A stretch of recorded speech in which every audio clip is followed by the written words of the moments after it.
Olá pessoal, a paz do Senhor Jesus. Nós vamos para mais um vídeo aula do nosso Seminário Teológico do IBBC. Estamos trabalhando a nossa apostila de número 1, terceira matéria, Pentateuco. Nós paramos na página 186, a última lição, retomamos na página 186 e o título desse primeiro tópico é adoração. Amém? Bem, Deus instruiu os mediadores da aliança, Moisés, seu porta-voz e agente governador, e Arão e seus filhos, seus ministros sacerdotais, sobre o fato de que ele, o rei do glorioso reino, desejava e por essa razão requeria a adoração de seu povo. Davi mais tarde falou sobre exaltar, louvar e enaltecer a Deus, recomendar e proclamar sua grandeza e atos poderosos aos companheiros adoradores. O mesmo Davi, inspirado pelo Espírito, deu uma descrição mais completa da adoração do que se poderia obter através do Pentateuco. Os pensamentos davídicos estão certamente encerrados no que Deus prescreveu para a adoração pelos sacrifícios, celebração de festas, manutenção do sábado e entrega dos dízimos, ofertas e dádivas de acordo com os métodos prescritos que exigiam santidade. O sábado é totalmente relacionado à adoração a Deus.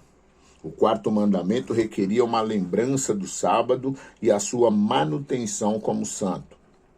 Duas razões foram dadas no contexto da promulgação deste mandamento: a lembrança de Deus como Criador, a lembrança de que Deus é o Redentor. A palavra sábado ocorre mais de 150 vezes no Antigo Testamento. Ela é derivada do verbo descansar e, em alguns contextos, traz a ideia de ser completado. E isso implica que o sétimo dia deve ser observado mesmo nos feriados festivais, nos períodos dos festivais. O sábado foi o tempo estabelecido para o enriquecimento e relacionamento entre Deus e seu povo. Por essa razão, os profetas enfatizaram o sábado na esperança de restaurar o relacionamento entre eles. A vida de adoração deveria ser avaliada pela manutenção obediente, solene e alegre do sábado, e na adoração para celebrar a atividade criacional e redentora de Deus, conduzindo o relacionamento de amor e graça para a vida contemporânea do dia a dia, servindo como realidade escatológica. Os sacrifícios. A adoração a Deus não podia ser realizada sem a inclusão de sacrifícios, até porque os sacrifícios eram um elemento principal na lei cerimonial. O ritual sacrificial estava no coração das atividades de adoração no tabernáculo, mais tarde no templo. E o altar era, na verdade, uma casa de Deus, local de encontro entre Deus e o seu povo. A Escritura não nos informa a respeito da origem dos sacrifícios, apenas narra que os filhos de Adão e o próprio Noé sacrificaram. Abraão construiu altares e invocou o nome de Deus. Nós podemos aqui fazer uma ressalva que a prática sacrificial, ela foi inaugurada, lamentavelmente, com a queda do homem. Até então, não havia exigência de sacrifício. Na verdade, a única regra que Deus havia estabelecido, uma única regra, em toda uma liberdade de vida, sem nenhuma restrição, à exceção dessa regra, que era para Adão não comer do fruto, do conhecimento do bem e do mal. Ao infringir essa regra, essa única regra, Adão, ele percebeu que estava nu e fez lá uma roupa de folhas, e quando Deus procura Adão, ele se esconde, e Deus ali, o texto vai dizer que Deus providenciou a pele de animais. Evidentemente que esse animal teve que ser sacrificado. Então começa ali a prática sacrificial, realizada pelo próprio Deus em função da culpa da queda do homem. Amém?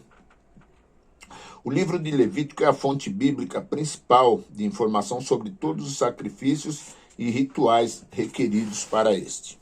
22 termos são usados para descrever a variedade de sacrifícios e frequentemente incluem referências ao que seria oferecido quando, onde e como. Bem, página 187, as festas.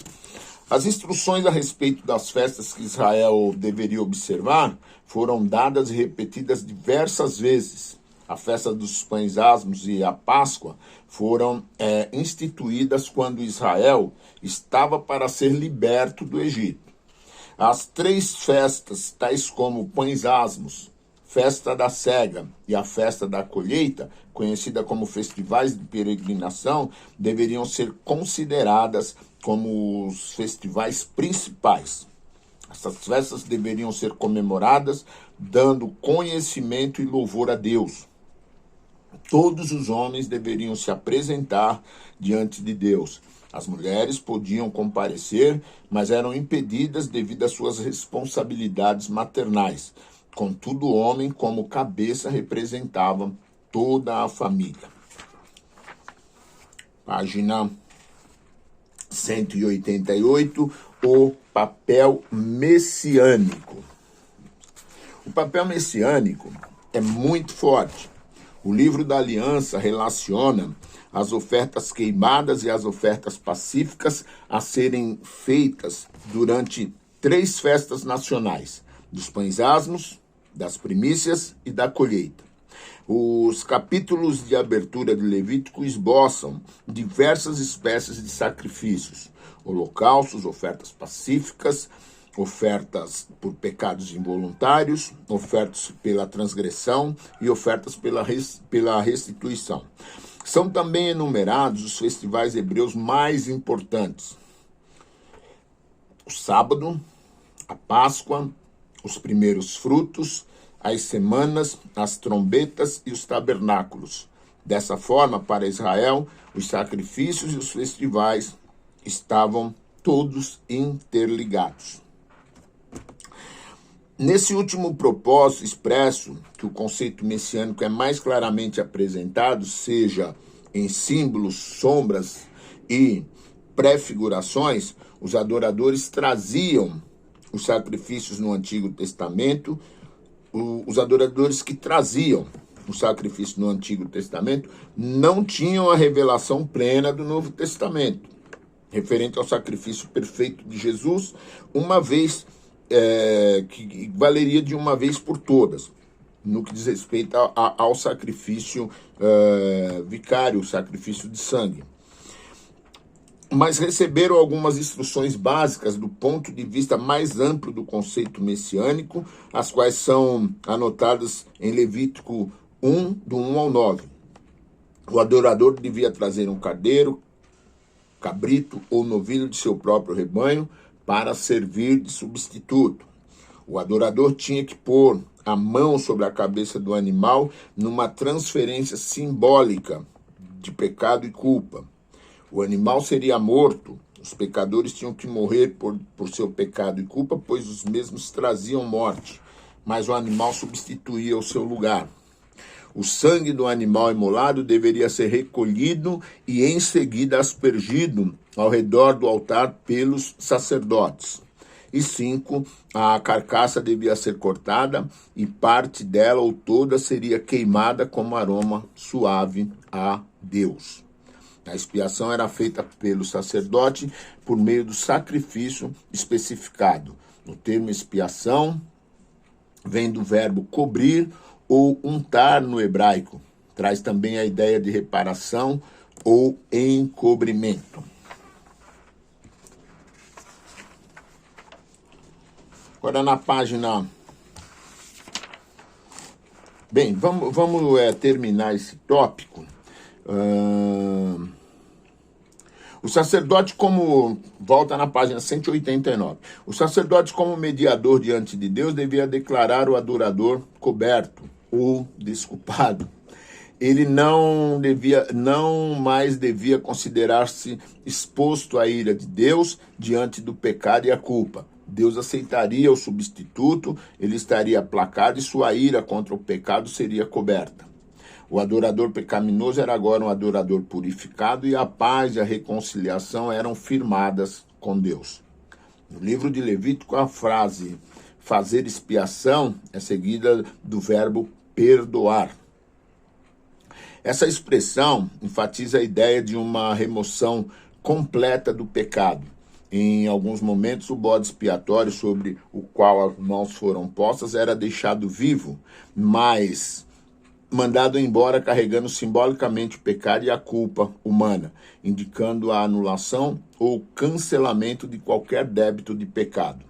Dessa forma, o adorador podia estar certo de que sua vida seria poupado e ele continuaria vivo.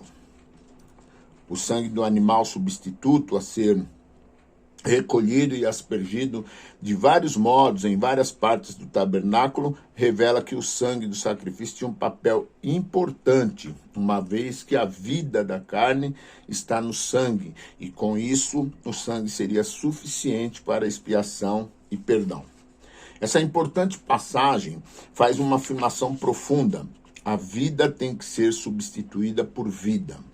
Quando o adorador hebreu tivesse sua vida comprometida por causa do pecado, essa vida poderia ser restaurada, tornada limpa e íntegra, somente através de outra vida. A vida removia a morte e as suas causas. A morte, portanto, era um meio para a vida. O procedimento sacrificial do Antigo Testamento, particularmente dos sacrifícios cruentos de animais, explica a razão porque o Novo Testamento fala tão diretamente do sangue de Jesus Cristo, que purifica os crentes de seus pecados. A expiação pelos pecados humanos, uma vez por toda, ali já consumada em Jesus. A vida e o sangue do animal em si mesmo não eram nem perfeitos nem efetivos. Porém, como símbolos e tipo de vida e do sangue de Jesus, eles certamente eram. Com tudo o que os sacrifícios implicavam, eles eram realizados em lugar da obra sacerdotal de Jesus e apontavam para a obra de Jesus. Em verdade, para o próprio coração do seu ministério sacerdotal. O Messias, como sacerdote, traria o sacrifício da vida e sangue em favor de todos os homens e mulheres que, por causa de seus pecados e culpas, estavam alienados de Deus, mortos em sua relação com Deus e oprimidos pelos efeitos esmagadores do pecado. O Messias, prefigurado nos sacrifícios oferecidos no templo no Antigo Testamento, veio trazer o sacrifício pleno e perfeito de vida e sangue. Os adoradores dos tempos antigos, bem como os da era contemporânea, têm uma total expiação feita em seu favor. Eles são restaurados à sua plena posição real na casa do soberano Deus. Nós encerramos na página 189 e no próximo vídeo nós entramos, então, no livro de Números. Deus abençoe, boa aula, façam as recapitulações. As recapitulações são o conteúdo do exame. Amém? Deus abençoe.